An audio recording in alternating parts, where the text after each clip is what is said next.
தமிழ்நாட்டில் அரசியல் நாடகம்.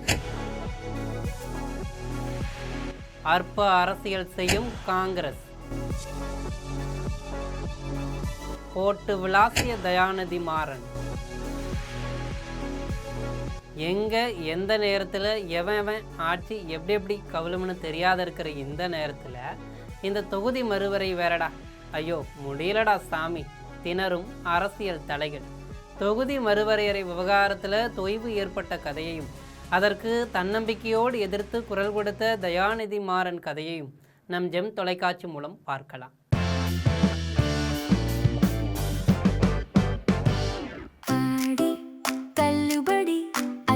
பேரும் அல்லம்படி 6 முதல் 60% வரை ஆடி தள்ளுபடியுடன் சூப்பர் சரவணா ஸ்டோர்ஸ், சென்னை, மதுரை, கோவை. தொகுதி மறுவரை விவகாரம், திமுக காங்கிரஸ் மோதல் முதல் விஜயின் எம்பிக்கள் கூட்டம் வரை தமிழக அரசியலில் என்ன நடக்குது என்பதை விரிவாக பார்த்துடலாம். தமிழக அரசியலில் ஏற்கனவே தேர்தல் கூட்டணிகள், அதிகார போட்டி, கட்சிகளின் பல்வேறு அரசியல் நகர்வுகள் என பரபரப்பு அதிகரித்து கொண்டிருக்கக்கூடிய இந்த நிலையில் தற்போது அதைவிட முக்கியமான ஒரு விவகாரம் அரசியல் களத்தில் சூட்டை கிளப்பியிருக்கு. அதுதான் தொகுதி மறுவரையறை. ஒரு தேர்தல் தொகுதியின் எல்லைகள் எப்படி நிர்ணயிக்கப்பட வேண்டும்? மக்கள் தொகை அதிகரிப்புக்கு ஏற்ப நாடாளுமன்ற தொகுதிகளுடைய எண்ணிக்கை மாற்றப்பட வேண்டுமா? அப்படின்னா மாற்றப்பட்டால் மக்கள் தொகையை கட்டுப்படுத்திய மாநிலங்களுக்கு பாதிப்பு ஏற்படுமா? இந்த கேள்விகள் தான் தற்போது தமிழ்நாட்டில் மிகப்பெரிய அரசியல் விவாதமாக மாறியிருக்கு. குறிப்பாக மக்கள் தொகை அடிப்படையில் நாடாளுமன்ற தொகுதிகள் மறுவரையறை செய்யப்பட்டால் தென் மாநிலங்களுடைய அரசியல் பிரதிநிதித்துவம் குறையக்கூடும் என்ற அச்சம் நீண்ட காலமாகவே இருந்து வருது. இந்த நிலையில தான் தொகுதி மறுவரையறை விவகாரம் தொடர்பாக தமிழக அரசியல் கட்சிகள் தங்களது நிலைப்பாடுகளை வெளிப்படுத்தி வர்றாங்க. அந்த வரிசையில் திமுக எம்பி தயாநிதி மாறன் காங்கிரஸ் கட்சியை கடுமையாக விமர்சித்திருப்பது அரசியல் வட்டாரத்தில் புதிய விவாதத்தை உருவாக்கியிருக்கு. தயாநிதி மாறன் தனது சமூக வலைதள பதிவில் காங்கிரஸ் கட்சியின் தொகுதி மறுவரையறை தொடர்பான நிலைப்பாட்டையே கேள்விக்குறி உள்ளாக்கியுள்ளார். அவரது குற்றச்சாட்டின்படி முதல்ல ஃபேர் டீலிமிட்டேஷன் என்ற நிலைப்பாட்டை முன்வைத்த காங்கிரஸ் தற்போது நோ டீலிமிட்டேஷன் என்ற நிலைப்பாட்டை பேசுகிறது. ஆனால் கேள்வி என்னன்னா, தமிழ்நாட்டில் மட்டும் தொகுதி மறுவரையறைக்கு எதிர்ப்பு தெரிவிக்கும் காங்கிரஸ் ஆட்சி செய்யும் மற்ற மாநிலங்களில் என்ன நிலைப்பாட்டை எடுத்திருக்கிறது? இதுதான் தயாநிதி மாறன் எழுப்பியுள்ள ஒரு முக்கியமான கேள்வி. தமிழ்நாட்டில் நோ டீலிமிட்டேஷன் நாடகம் நடத்தும் காங்கிரஸ் தாங்கள் ஆளும் மாநிலங்களில் ஏன் அமைதியாக இருக்குது என்ற வகையில் அவர் கடுமையாகவும் விமர்சித்திருக்கிறார். இதன் மூலம் காங்கிரஸ் கட்சி தமிழ்நாட்டில் ஒரு நிலைப்பாட்டையும் மற்ற மாநிலங்களில் வேறொரு நிலைப்பாட்டையும் கொண்டிருக்கிறதா என்ற அரசியல் கேள்வியை எழுப்புகிறது. இந்த விமர்சனத்தின் அடுத்த முக்கிய புள்ளியாக தெலுங்கானா முதலமைச்சர் ரேவந்த் ரெட்டி தொடர்பான கேள்வியையும் தயாநிதி மாறன் முன்வைத்திருக்கிறார். தொகுதி மறுவரையறை தொடர்பாக ரேவந்த் ரெட்டி ஆதரவு தெரிவித்ததாக கூறப்படக்கூடிய நிலையில் அப்படின்னா அவரிடம் காங்கிரஸ் கட்சி விளக்கம் கேட்குமா என்ற கேள்வியை தயாநிதி மாறன் எழுப்பியிருக்கிறார். இதன் மூலம் தொகுதி மறுவரை என்பது வெறும் தமிழ்நாடு சார்ந்த பிரச்சனை கிடையாது, காங்கிரஸ் கட்சியை தேசிய அளவில் ஒரே மாதிரியான நிலைப்பாட்டை கொண்டிருக்கிறதா என்பதையும் அவர் கேள்விக்குள்ளாக்கியிருக்கிறார். தமிழ்நாட்டில் மட்டும் அரசியல் நாடகமா? இங்கே தான் இந்த விவகாரம் இன்னும் சூடு பிடிக்குது.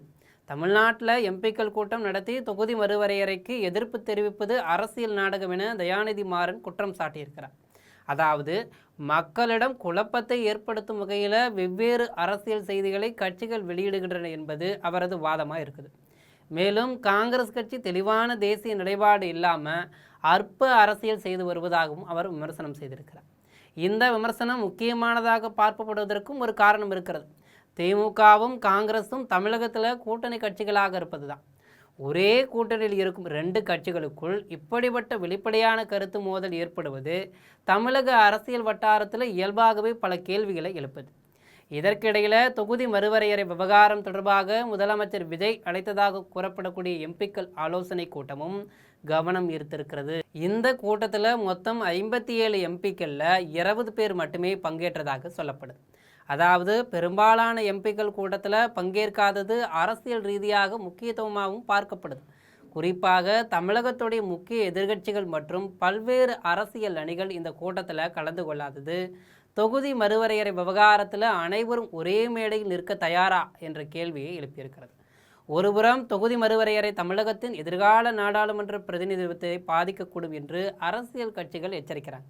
மறுபுறம் இதை அரசியல் ஆதாயத்திற்காக ஒவ்வொரு கட்சியும் வெவ்வேறு விதமாக பயன்படுத்துகிறதா என்ற விமர்சனமும் எழுது. தொகுதி மறுவரையறை ஏன் தமிழ்நாட்டுக்கு இவ்வளவு முக்கியமானது? இந்தியாவில் நாடாளுமன்ற தொகுதிகளின் எண்ணிக்கையை மக்கள் தொகை அடிப்படையில் மறுசீரமைப்பது தொடர்பான விவாதம் நீண்ட காலமாகவே இருந்து வருது. ஆனால் தமிழ்நாடு உள்ளிட்ட தென் மாநிலங்கள் கடந்த பல ஆண்டுகளாக குடும்ப கட்டுப்பாடு, மக்கள் தொகை கட்டுப்பாடு உள்ளிட்ட கொள்கைகளை தீவிரமாக செயல்படுத்தி இருக்கிறாங்க. இதனால் மக்கள் தொகை அடிப்படையில் மட்டுமே தொகுதிகள் மறுவரையறை செய்யப்பட்டால் மக்கள் தொகை வளர்ச்சியை கட்டுப்படுத்திய மாநிலங்களின் நாடாளுமன்ற பிரதிநிதித்துவம் ஒப்பீட்டளவில் குறையக்கூடும் என்ற அச்சம் ஏற்படுது. இதுதான் தென் மாநிலங்களின் முக்கிய கவலையாகவும் இருக்கிறது. ஒரு மாநிலம் மக்கள் தொகையை கட்டுப்படுத்தியதற்காக அதன் நாடாளுமன்ற பிரதிநிதித்துவம் குறைந்தால் மக்கள் தொகையை கட்டுப்படுத்தியதற்கான தண்டனையாயுது என்ற கேள்வியும் எழுது. அதே நேரத்தில் மக்கள் தொகை அதிகரித்த மாநிலங்களுக்கு மக்கள் எண்ணிக்கைக்கு ஏற்ப அதிக பிரதிநிதித்துவம் வழங்க வேண்டும் என்பதும் ஒரு தரப்பு வாதமாக இருக்குது. இதனால் இது வெறும் தேர்தல் எல்லை மாற்றம் பற்றிய விவகாரம் அல்ல. இது இந்தியாவின் எதிர்கால அரசியல் அதிகார சமநிலையை தீர்மானிக்கக்கூடிய ஒரு மிகப்பெரிய அரசியல் விவகாரமாக மாறக்கூடியது. திமுகவை பொறுத்தவரை தமிழ்நாட்டின் நாடாளுமன்ற பிரதிநிதித்துவம் குறையக்கூடாது என்பது முக்கியமான அரசியல் நிலைப்பாடாக இருக்குது. அதனால் மத்திய அளவில் நடைபெறக்கூடிய எந்த ஒரு தொகுதி மறுவரையறை முயற்சியிலும் தமிழகத்துடைய நலன் பாதுகாக்கப்படலாம். அதனால் மத்திய அளவில் நடைபெறும் எந்த ஒரு தொகுதி மறுவரையறை முயற்சியிலும் தமிழகத்தின் நலன் பாதுகாக்கப்பட வேண்டும் என்பதையே திமுக தொடர்ந்து வலியுறுத்தி வருது. ஆனால் தற்போது தயாநிதி மாறனின் விமர்சனம் மூலம் விவாதம் பாஜக அல்லது மத்திய அரசை மட்டுமே எதிர்ப்பதிலிருந்து கூட்டணி கட்சியான காங்கிரசின் நிலைப்பாடு என்ன என்ற புதிய கோணத்திற்கும் திரும்பி இருக்கிறது. இந்த விவகாரத்தில் காங்கிரஸ் கட்சிக்கு இப்போது 2 முக்கிய சவால்கள் இருக்கிறது. தொகுதி மறுவரையறை தொடர்பாக காங்கிரசின் தேசிய அளவிலான தெளிவான நிலைப்பாடு என்ன? அந்த நிலைப்பாடு தமிழ்நாடு, தெலுங்கானா உள்ளிட்ட அனைத்து மாநிலங்களிலும் ஒரே மாதிரியாக இருக்கிறதா? இந்த 2 கேள்விகளுக்கும் காங்கிரஸ் தெளிவான பதிலளிக்க வேண்டிய சூழ்நிலை உருவாகி இருக்கிறது. குறிப்பாக ரேவந்த் ரெட்டி தொடர்பான விவகாரத்தில் தயாநிதி மாறன் எழுப்பியுள்ள கேள்விக்கு காங்கிரஸ் தரப்பில் இருந்து என்ன பதில் வருகிறது என்பதையும் கவனிக்கப்பட வேண்டிய ஒன்றாக இருக்குது. இதற்கிடையில் விஜய் அழைத்ததாக கூறப்படும் ஆலோசனை கூட்டத்தில் 57 எம்பிக்களில் 20 பேர் மட்டுமே பங்கேற்றதாக கூறப்படுவது மற்றொரு அரசியல் விவாதத்தையும் ஏற்படுத்தியிருக்கிறது. அனைத்து கட்சிகளும் ஒன்றிணைந்து தமிழகத்தின் உரிமைக்காக குரல் கொடுக்க வேண்டும் என்ற வாதமும் முன்வைக்கப்படுது. மறுபக்கம் அனைத்து கட்சிகளும் ஒன்றாக வர முடியாத நிலையில் தொகுதி மறுவரையறை எதிர்ப்பு எப்படி வலுவான அரசியல் இயக்கமாக மாறும் என்ற கேள்வியையும் எழுப்புகிறது. இதனால் தொகுதி மறுவரையறை விவகாரம் தமிழக அரசியலில் ஒரு புதிய அரசியல் சோதனையாக மாறியிருக்கிறது. இந்திய நாடாளுமன்றத்தில் தமிழகத்தின் எதிர்கால அரசியல் குரல் எவ்வளவு வலிமையாக இருக்கும் என்பதை தீர்மானிக்கக்கூடிய ஒரு மிகப்பெரிய விவகாரமாகவும் மாறக்கூடும். ஆக தமிழகத்தின் நாடாளுமன்ற பிரதிநிதித்துவத்தை பாதுகாக்க அனைத்து கட்சிகளும் ஒரே அணியில் நிற்குமா என்பதை பொறுத்திருந்து பார்க்கலாம்.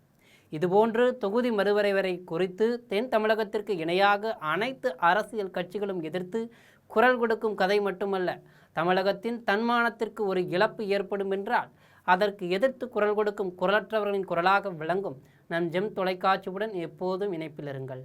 நன்றி, வணக்கம்.